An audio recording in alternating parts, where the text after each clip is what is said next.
Hi friends, welcome to my channel ஆகா சமையல் recipes. Bombay halwa எப்படி பண்ணுறதுன்னு தான் பார்க்க போகிறோம். வாங்க ஃப்ரெண்ட்ஸ், வீடியோக்குள்ளே போகலாம். ஒரு பாத்திரத்தில் 1 கப் அளவுக்கு கார்ன்ஃப்ளவர் எடுத்துக்கோங்க. 2 கப் அளவுக்கு தண்ணி எடுத்துக்கோங்க. இப்போ இதை கட்டிகள் இல்லாமல் கரைச்சி விட்டுக்கணும். மாவு எடுத்த கப்பை தான் அளவுக்கு எடுத்துக்கணும். இப்போ கட்டிகள் இல்லாமல் கரைச்சிக்கோங்க. இப்போ இதை ஓரமாக எடுத்து வச்சுட்டு அடுப்பு ஆன் பண்ணி ஒரு கடாய் வச்சுக்கோங்க. அதில் 2 கப் அளவுக்கு சர்க்கரை சேர்த்துக்கோங்க. 2 கப் அளவுக்கு தண்ணி சேர்த்துக்கோங்க. நீங்கள் சர்க்கரை அதிகமாக எடுப்பீங்கன்னா 2.5 கப்பு சேர்த்துக்கலாம். இப்போ இதை மீடியத்தில் வச்சு கரைய வச்சுக்கோங்க. ஒரு பாத்திரத்தில் கொஞ்சமாக நெய் தேய்ச்சிக்கோங்க. உடச்ச முந்திரி பருப்பை கொஞ்சம் மேலாப்பில் தூவி விட்டுட்டு இதை உரமாக எடுத்து வச்சுக்கோங்க.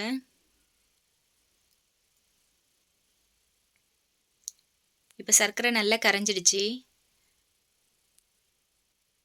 இப்போ இதில் ஃபுட் கலர் சேர்த்துக்கலாம். நான் இன்றைக்கி ஆரஞ்சு ரெட் ஃபுட் கலர் சேர்த்துருக்கேன். இப்போ இதை நல்லா மிக்ஸ் பண்ணி கொடுத்துக்கோங்க.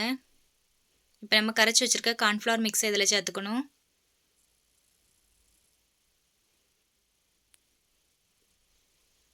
இப்போ கைவிடாமல் கலரிட்டுருக்குங்க, இல்லைன்னா அடி பிடிச்சிக்கும்.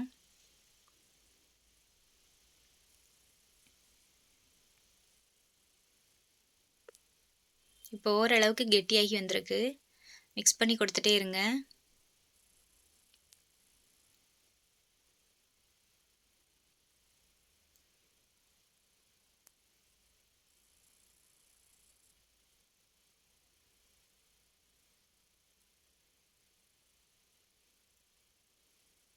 இப்போ இதில் 1 டேபிள் ஸ்பூன் நெய் சேர்த்துக்கோங்க. நல்லா மிக்ஸ் பண்ணி கொடுத்துட்டே இருங்க. அல்வா நல்லா திரண்டு வர அளவுக்கு மிக்ஸ் பண்ணி கொடுத்துட்டே இருக்கணும். இப்போ அல்வா நல்லா திரண்டு வந்திருக்கு.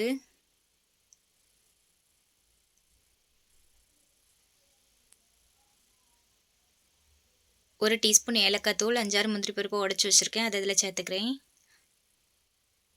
அல்வா இன்னும் கூட கொஞ்சம் திரண்டு வரணும். இப்போ இதை நல்லா மிக்ஸ் பண்ணி கொடுத்துட்டே இருங்க.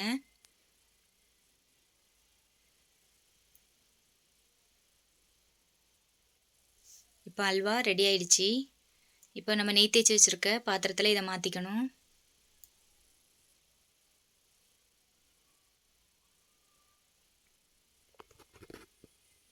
இப்போ இதை ஆற வச்சு பீஸ் போட்டு சர்வ் பண்ணலாம். ஒரு பாத்திரம் எடுத்துக்கோங்க. அதில் 1/2 கப் அளவுக்கு மைதா மாவு சேர்த்துக்கோங்க. 1/2 கப் அளவுக்கு சோள மாவு சேர்த்துக்கோங்க. 3 கப் அளவுக்கு தேங்காய் பால் சேர்த்து கட்டிகள் இல்லாமல் கரைச்சி எடுத்துக்கோங்க.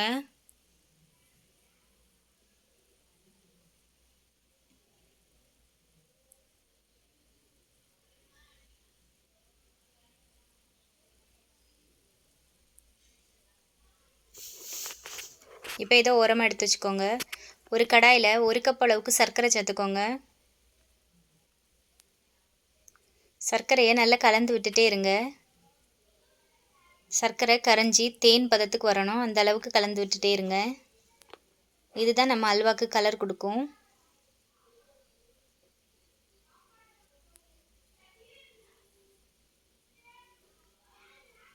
சர்க்கரை நல்லா கரைஞ்சி தேன் பதத்துக்கு வந்திருக்கு.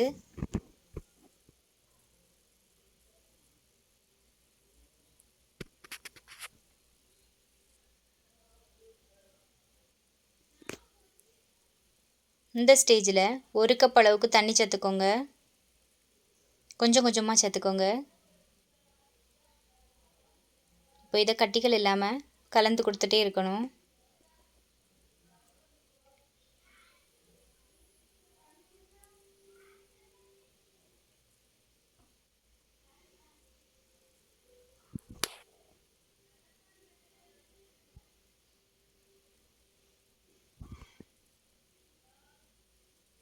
இப்போ இது நல்லா கரைஞ்சி வந்திருக்கு. இந்த ஸ்டேஜில் 2 கப் அளவுக்கு சர்க்கரை சேர்த்துக்கோங்க.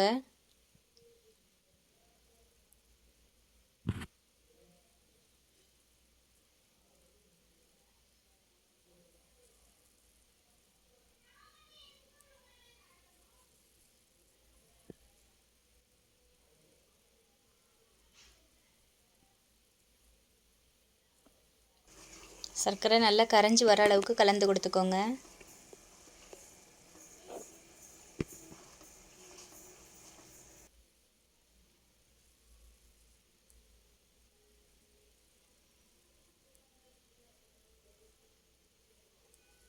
இப்போ இதில் நம்ம கலந்து எடுத்து வச்சுருக்க தேங்காய் பாலை சேர்த்துக்கலாம்.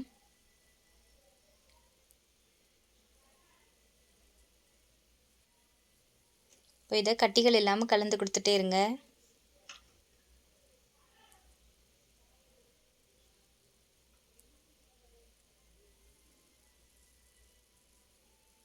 விஸ்க் வச்சு கலந்து கொடுத்தா கட்டிகள் விழாது.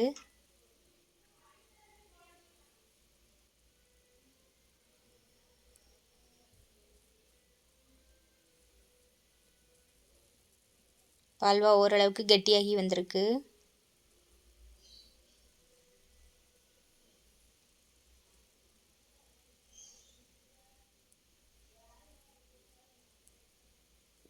திரண்டு வர அளவுக்கு கலந்து கொடுத்துட்டே இருங்க.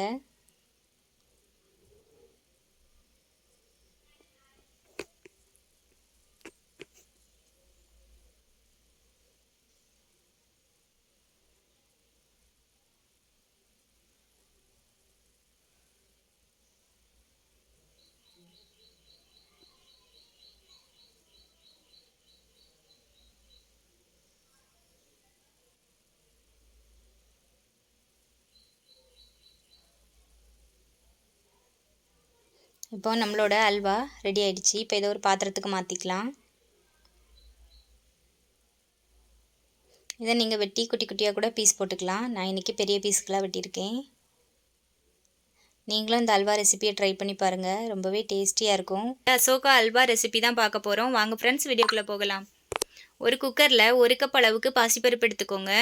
அதை கழுவி சுத்தம் பண்ணி எடுத்துக்கோங்க. இப்போ பருப்பு அளந்த அதே கப்பில் 2.5 கப் அளவுக்கு தண்ணி சேர்த்துக்கோங்க.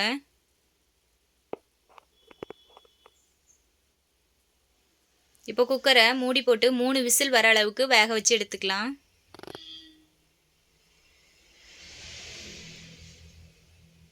இப்போ பருப்பு நல்லா வெந்து வந்திருக்கு. இப்போ இதை ஆற வச்சு மிக்ஸி ஜாருக்கு மாற்றிக்கணும்.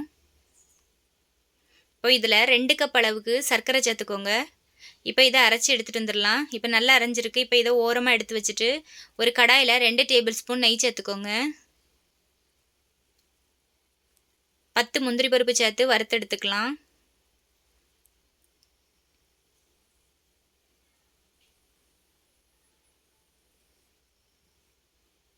இப்போ இதை ஒரு பாத்திரத்தில் மாற்றி எடுத்து வச்சுக்கோங்க. இப்போ அதே கடாயில் 1 டேபிள் ஸ்பூன் கோதுமை மாவு சேர்த்துக்கோங்க. நீங்கள் மைதா மாவு கூட சேர்த்துக்கலாம். மாவு பொன்னிறமாக வர அளவுக்கு நெய்யிலே வதக்கிக்கோங்க. இப்போ மாவு ஓரளவுக்கு கலர் மாதிரி வந்திருக்கு. இந்த ஸ்டேஜில் நம்ம அரைச்சி வச்சுருக்க பாசிப்பருப்பை இதில் சேர்த்துக்கலாம்.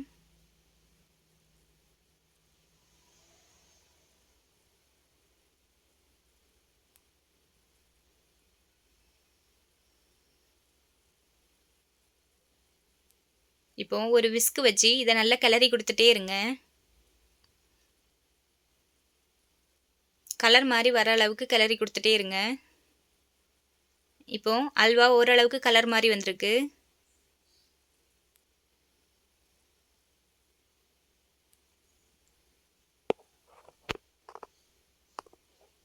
இந்த ஸ்டேஜில் 1 டேபிள் ஸ்பூன் நெய் சேர்த்துக்கோங்க.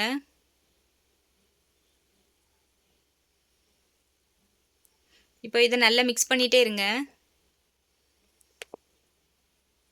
இப்போ இதை நல்லா வத்தி சுருண்டு வந்திருக்கு. இந்த ஸ்டேஜில் ஃபுட் கலர் ஆட் பண்ணிக்கலாம். நான் orange red food colour add பண்ணியிருக்கேன். 1/2 டீஸ்பூன் ஏலக்காய் தூள் சேர்த்துருக்கேன். இப்போ இதை நல்லா கலந்து கொடுத்துட்டே இருங்க.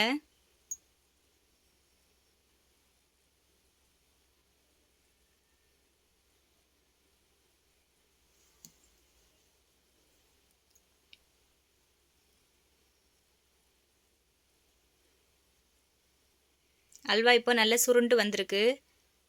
இதில் இன்னும் 1 டேபிள் ஸ்பூன் நெய் சேர்த்து நல்லா மிக்ஸ் பண்ணி கொடுத்துட்டே இருங்க.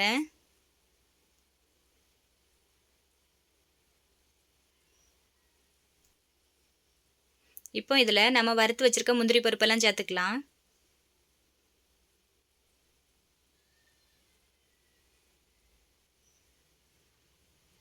இப்போ நம்மளோட அல்வா ரெசிபி ரெடி ஆயிடுச்சு.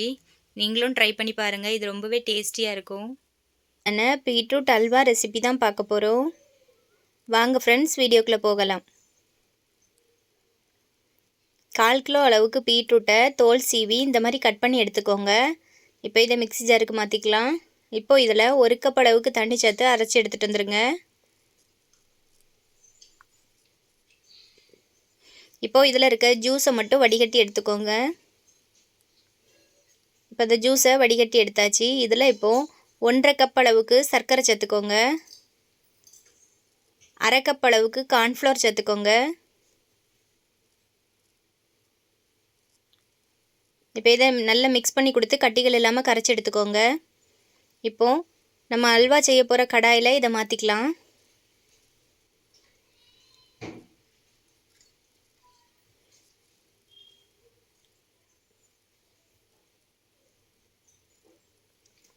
இப்போ அடுப்பான் பண்ணி இந்த கடாயை வச்சுட்டு இதை நல்லா மிக்ஸ் பண்ணி கொடுத்துட்ருங்க.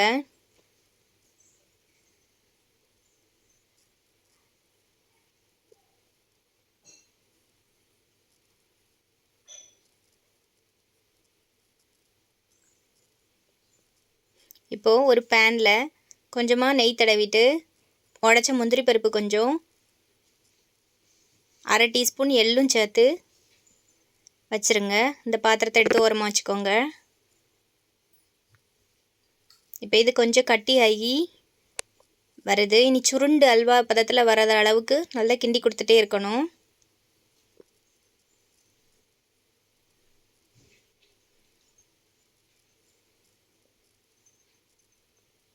இதில் நம்ம ஃபுட் கலர் எதுவுமே ஆட் பண்ண வேண்டாம்.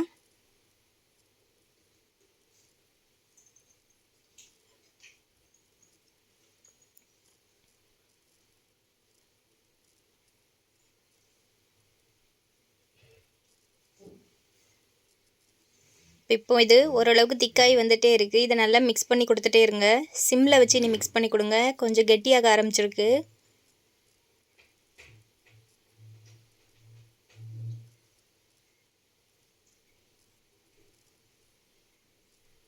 இப்போ இதில் ஒரு 2 டேபிள் ஸ்பூன் நெய் சேர்த்துக்கோங்க.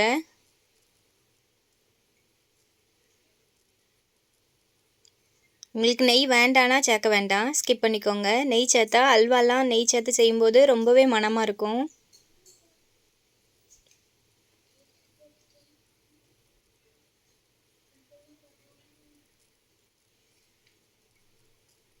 இப்போ இதில் 1 டீஸ்பூன் ஏலக்காய் தூள் சேர்த்துக்கணும்.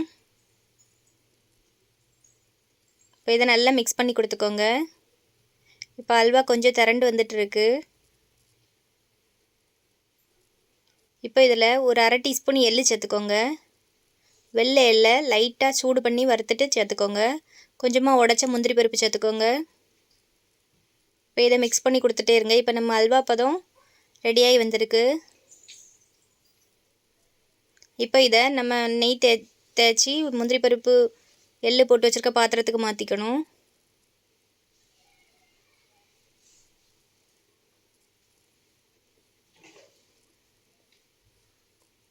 இப்போ இதை ஆற விட்டுட்டு பீஸ் போட்டு எடுத்துக்கோங்க.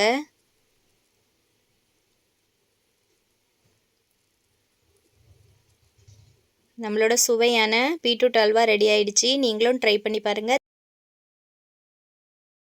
1 கப் அளவுக்கு ரவை எடுத்துக்கோங்க. வறுக்காத ரவை எடுத்துக்கோங்க. கூடவே 2 கப் அளவுக்கு தண்ணி சேர்த்துக்கோங்க. இப்போ இதை நல்லா பிசைஞ்சு கொடுத்துட்டு மூடி போட்டு ஒரு 2 மணி நேரம் ஊற வச்சுருங்க.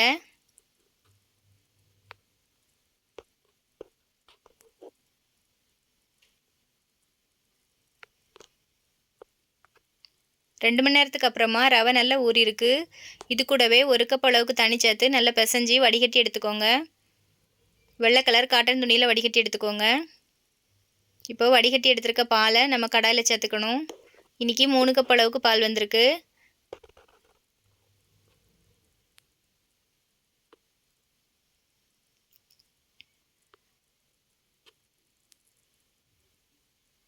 இது கூடவே 1 கப் அளவுக்கு சர்க்கரை சேர்த்துக்கோங்க. நீங்கள் நல்ல ஸ்வீட் எடுப்பீங்கன்னா 1/4 கப் அளவுக்கு எடுத்துக்கலாம்.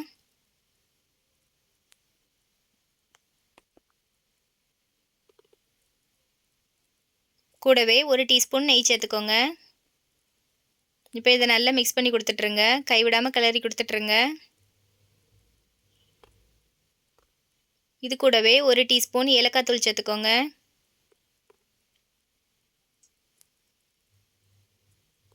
இது கெட்டியாகி வர அளவுக்கு நல்லா மிக்ஸ் பண்ணி கொடுத்துட்டே இருங்க.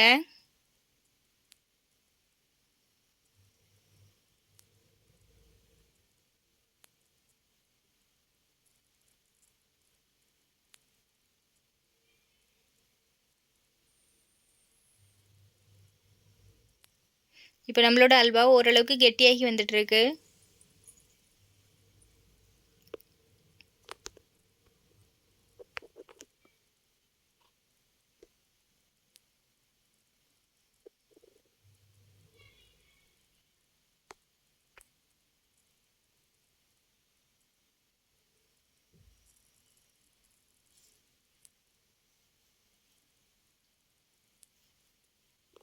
இப்போ இந்த அளவுக்கு கெட்டியாகி வந்ததும் அடுப்பான் பண்ணி ஒரு கடாய் வச்சுக்கோங்க. கடாய் ஹீட் ஆனதும் 2 டேபிள் ஸ்பூன் சர்க்கரை சேர்த்துக்கோங்க. கூடவே 1 டேபிள் ஸ்பூன் தண்ணி சேர்த்துக்கோங்க. நம்ம இதை கேரமல் பண்ணி எடுக்க போகிறோம். இப்போ இதை நல்லா மிக்ஸ் பண்ணி கொடுத்துட்டே இருங்க. ஒரு தேன் பதம் வர அளவுக்கு நல்லா மிக்ஸ் பண்ணி கொடுத்துட்டே இருங்க.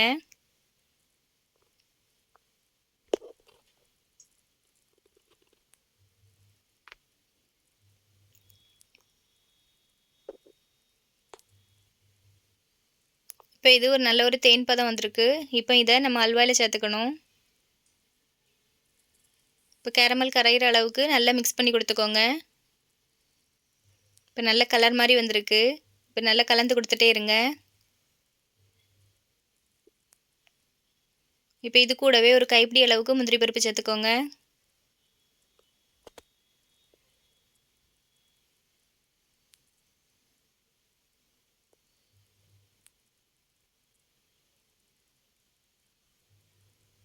இப்போது நம்மளோட அல்வா ரெடி ஆயிடுச்சு. அடுப்பு ஆஃப் பண்ணிக்கோங்க.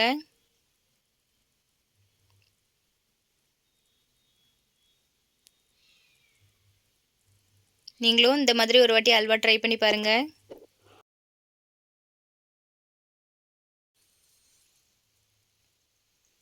ஒரு கடாயில் 1 கப் அளவுக்கு கார்ன்ஃப்ளவர் சேர்த்துக்கோங்க.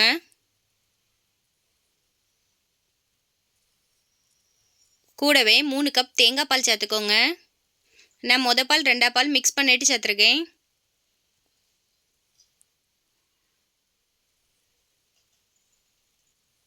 கூடவே 2 கப் சர்க்கரை சேர்த்துக்கோங்க.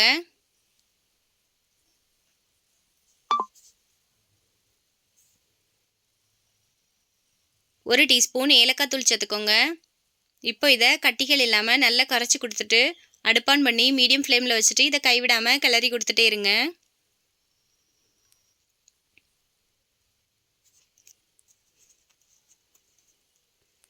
இது கெட்டியாகி வர வரைக்கும் மிக்ஸ் பண்ணி கொடுத்துட்டே இருங்க. நம்ம இதில் கார்ன்ஃப்ளவர் சேர்த்துருக்கனால இது சீக்கிரமே கெட்டிப்படும்.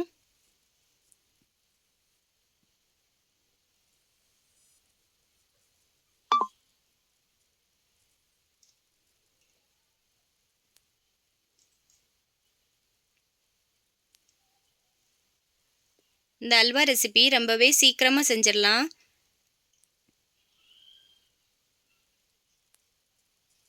இது ஓரளவுக்கு இப்போ கெட்டிப்பட்டு வந்திருக்கு. இப்போ கைவிடாமல் கிளறி கொடுத்துட்டே இருங்க.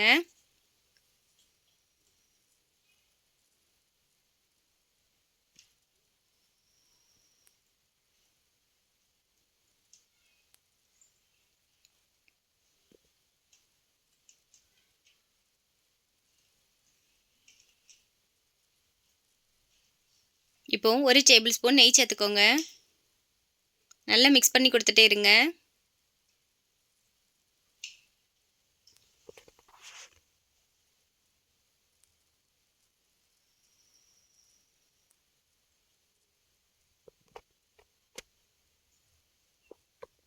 கொஞ்சமாக பாதாம் கட் பண்ணிவிட்டு இது கூட சேர்த்துக்கிறேன். நீங்கள் உங்கள்கிட்ட என்ன நட்ஸ் இருக்கோ அதை சேர்த்துக்கோங்க.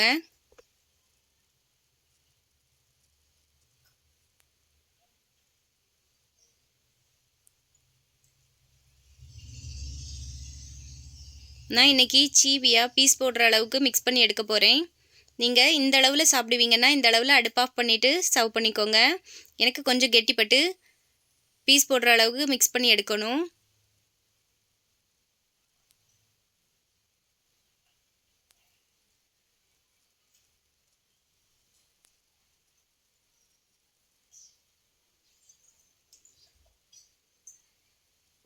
இப்போ இது கரெக்டான பதத்துக்கு வந்துட்டு இதை அடுப்பு ஆஃப் பண்ணிவிட்டு ஒரு பாத்திரத்தில் மாற்றிட்டு ஆறுனதும் பீஸ் போட்டு சர்வ் பண்ணிக்க வேண்டியதுதான். உங்களுக்கு இந்த வீடியோ பிடிச்சிருந்தனா நம்மளோட சேனலை சப்ஸ்கிரைப் பண்ணுங்கள், ஷேர் பண்ணுங்கள், கமெண்ட் பண்ணுங்கள். தேங்க்ஸ் ஃபார் வாட்சிங்.